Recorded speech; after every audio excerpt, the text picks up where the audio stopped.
UP में एक बार फिर जॉब्स निकलने वाली हैं, जिसमें कुछ जॉब्स महिलाओं के लिए रिजर्व हैं और कुछ महिला और पुरुष दोनों के लिए हैं। साथ ही उत्तर प्रदेश का एक और शहर जल्द ही मेट्रो का मालिक बनने वाला है। साफ शब्दों में कहें तो इस शहर में भी अब लखनऊ और कानपुर की तर्ज पर मेट्रो दौड़ने वाली है।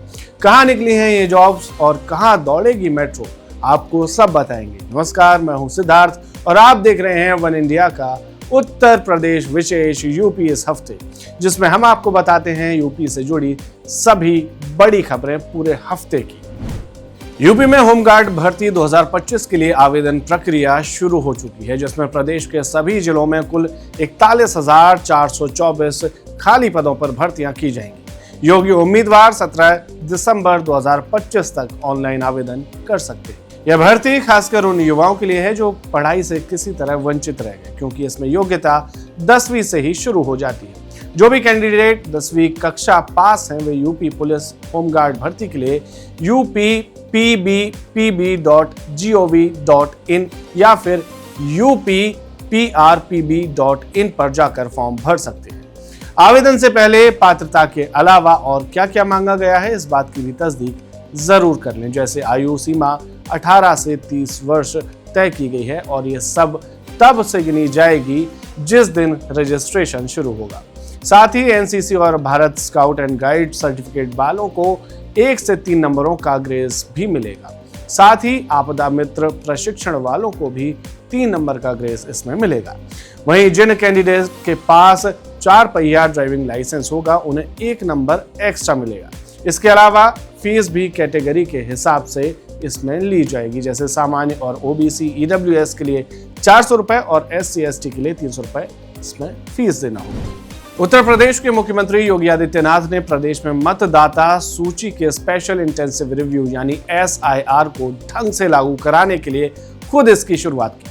उन्होंने गोरखपुर में खुद अपना SIR फॉर्म भरकर दिखाया कि यह एक शांतिपूर्ण और भरोसेमंद प्रक्रिया है, जिसे हर नागरिक और हर राजनीतिक दल को सम्मान के साथ पूरा करना चाहिए।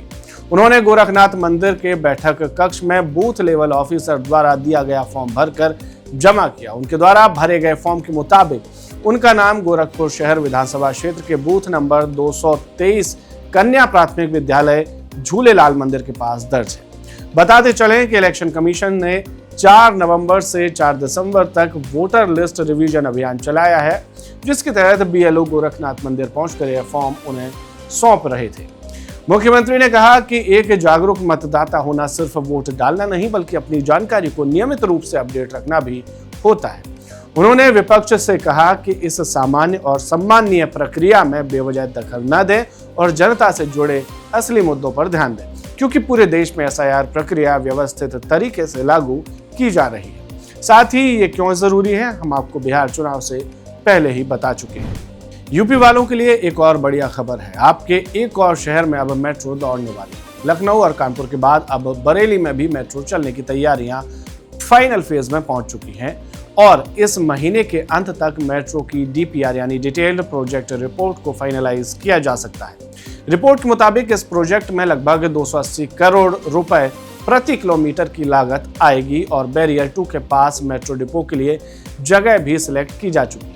राइट्स कंपनी ने प्राइमरी DPR लगभग तैयार कर लिया है, जिसमें 22 किलोमीटर के 2 रूट्स पर मेट्रो चलाने की योजना है। अभी एयरफोर्स से फनल जोन में ऊंचाई को लेकर क्लियरेंस का इंतजार बाकी है। उसके बाद DPR को उत्तर प्रदेश शासन को भेजा जाएगा और वहां से ग्रीन सिग्नल मिलते ही काम शुरू होगा। शुरुआत में 2 कोच वाली मेट्रो चलेगी, जिसे बढ़ाकर 8 कोच तक किया जा सकेगा। राइट्स के मुताबिक पहला रूट रेलवे इंजन से चौकी चौराहा, गांधी उद्यान, सैटेलाइट बस अड्डा, बीसलपुर चौराहा होते हुए RUVI वाया बैरियर 2 तक लगभग 12.5 किलोमीटर का रहेगा और दूसरा रूट चौकी चौराहा से पटेल चौक, कुतुबखाना, कोहाड़ा पीर, डेला पीर, नॉर्थ ईस्ट सिटी एक्सटेंशन से बैरियर 2 तक लगभग 9.5 किलोमीटर का रहने वाला है। 25 नवंबर को अयोध्या में होने वाले राम मंदिर के ध्वजारोहण समारोह से पहले पूरे शहर में सुरक्षा बहुत कड़ी कर दी गई, क्योंकि इस भव्य कार्यक्रम में प्रधानमंत्री नरेंद्र मोदी और कई बड़े अतिथि शामिल होंगे। सुरक्षा कारणों से अयोध्या हवाई अड्डे पर 40 से 80 चार्टर्ड विमानों के आने की तैयारी कर ली गई है। हालांकि उनकी पार्किंग आसपास के हवाई अड्डों पर होगी। हवाई अड्डा निदेशक धीरेन्द्र सिंह के मुताबिक सुरक्षा मजबूत करने के लिए CISF के 100 अतिरिक्त जवानों को तैनात किया जा रहा है। प्रधानमंत्री के लिए एक विशेष लाउंज और मुख्यमंत्री, राज्यपाल समेत अन्य VVIP गेस्ट के लिए 6 अलग अलग VIP लाउंज बनाए जा रहे हैं। मुख्यमंत्री योगी आदित्यनाथ ने मंगलवार को सभी व्यवस्थाओं की समीक्षा करेंगे। श्री राम जन्मभूमि तीर्थ क्षेत्र ट्रस्ट ने सभी आमंत्रित अतिथियों से कहा है कि वे 24 नवंबर तक अयोध्या पहुंच जाएं। अतिथियों के ठहरने के लिए टेंट सिटी और अलग अलग होटलों में कुल 1600 कमरे बुक किए गए। ट्रस्ट के महासचिव चंपत राय ने बताया कि 25 नवंबर को सुबह 7:30 बजे से 9 बजे तक ही कार्यक्रम में प्रवेश मिलेगा।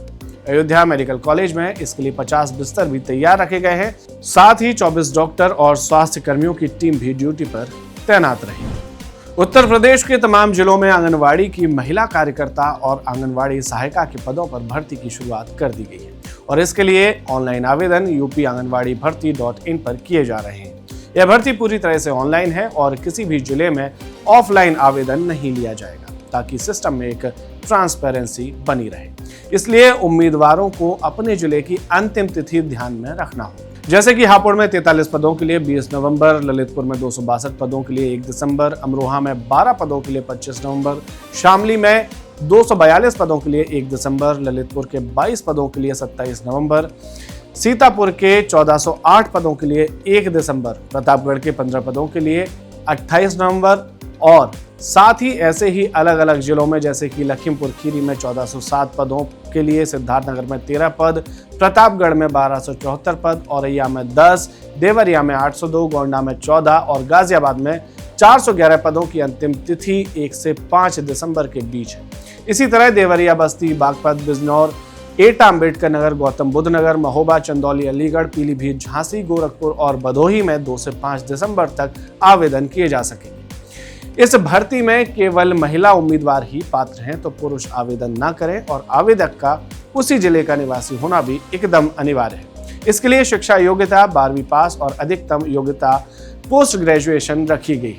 साथ ही आयु सीमा 18 से 35 साल तक तय की गई है और ये 1 जुलाई 2025 से गिनी जाएगी। तो सभी आवेदक जिलेवार तारीख का अच्छे से ध्यान रखें और आवेदन करें।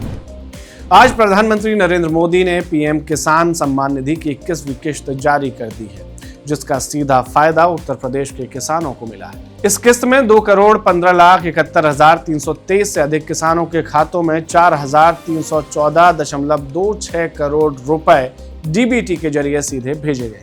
बता दें कि PM किसान योजना के तहत हर पात्र किसान परिवार को साल में 6,000 की मदद 3 अलग अलग किस्तों में दी जाती है। अब तक यूपी के किसानों को 20 किस्तों के जरिए 90,354 करोड़ रुपए मिल चुके हैं। वहीं योगी सरकार के कार्यकाल में योजना की तेजी से बढ़ोतरी हुई है और यूपी सबसे ज्यादा लाभ पाने वाले किसानों का राज्य बन गया है। सरकार ने आधार सीडिंग, भूमि रिकॉर्ड सुधार और eKYC को तेज कर असली किसानों को योजना से सीधा जोड़ा है। हालांकि 21वीं किस्त उन किसानों को नहीं मिली जिन्होंने अभी तक eKYC, भूमि सत्यापन या बैंक खाते को आधार से लिंक नहीं किया है, जिसके लिए कृषि विभाग जिलों को पात्र किसानों की अंतिम सूची तैयार करने के निर्देश दे चुका है। यह किस्त खरीफ बुवाई मौसम में मिल रही है, जिससे किसानों को बीज, खाद, कीटनाशक खरीदने में अब बड़ी राहत मिलेगी। तो ये थी उत्तर प्रदेश की हफ्ते भर की बड़ी खबरें। हमारा ये सेगमेंट आपको कैसा लगता है हमें कमेंट में बताएं और देखते रहें वन इंडिया। नमस्कार। Subscribe to One India and never miss an update. Download the One India app now.